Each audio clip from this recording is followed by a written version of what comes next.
Selam dostlar. Bugün biz Qozonimiz bo'yicha sayohatimizni davom etamiz. Bugün men sizni bek qiziqli ham o'zgachalikli o'rin To'qay muzeyi bilan tanishtirishapman. Muzey 1986-yilda Abdulla To'qayning 100 yilligi o'ng'ayini ochdilar. Remont ham restavratsiya ishlaridan so'ng muzey o'z eshiklarini qavat ochdi. Haydagiz, ketdik.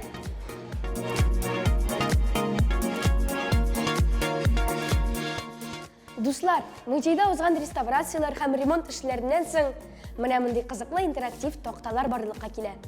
Siz ma'lumotni 3 tilda ola olasiz. Ingliz tilida, rus tilida ham tatar tilida. Do'stlar, haydagiz muzey bo'yicha sayohatimizni boshlaymiz. Ketdik. Muzeyga kelib kirgach, eng birinchi bo'lib g'alati bo'lmagan telefon ko'zga tashlanadi. Ul telefon asha biz Abdulla To'qayning shi'rlarini tinglay olamiz. Ham uning turida turli ma'lumotlar olamiz.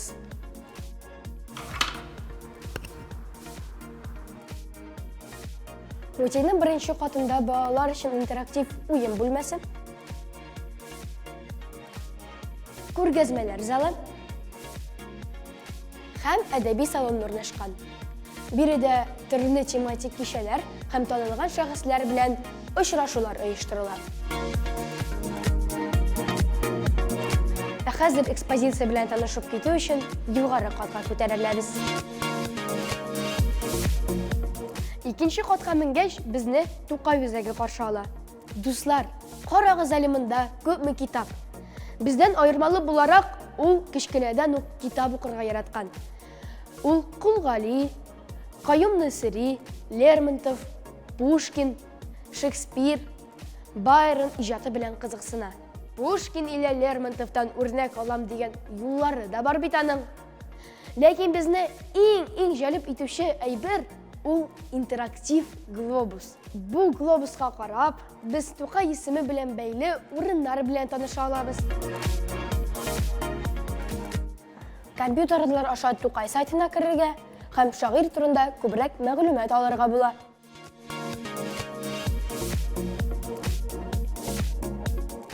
Tib zalning ismi To'qay shi'ridan olingan. Millat ustikcha o'sar, millat ochtiqcha oshar deb ataladi. Ham bunda To'qayning eng qiymatli yodgorlari uning shaxsiy aybirlari saqlanadi. Bu fayans tartmashiqni Abdulla To'qay joyiqda o'zining eng birinchi gonorarini sotib olib, opasi G'azizaga bo'lagidi. Joyiqdan Qozonga qaytargan jiyinga Abdulla To'qay mana bunday yo'l karjini sotib oladi.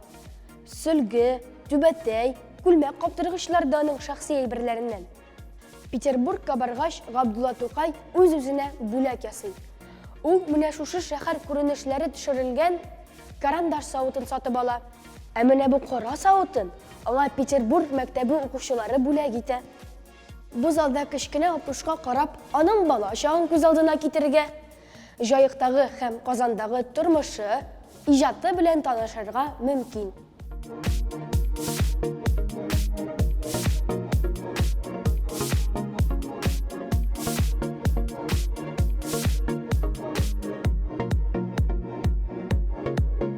Do'stlar, men sizga borisini da so'ylab bitirishga ulgurmadim. Bunda siz hali shoir bilan bog'liq bek ko'p ma'lumotlar ola olasiz. To'qay muzeyina rahim etiniz.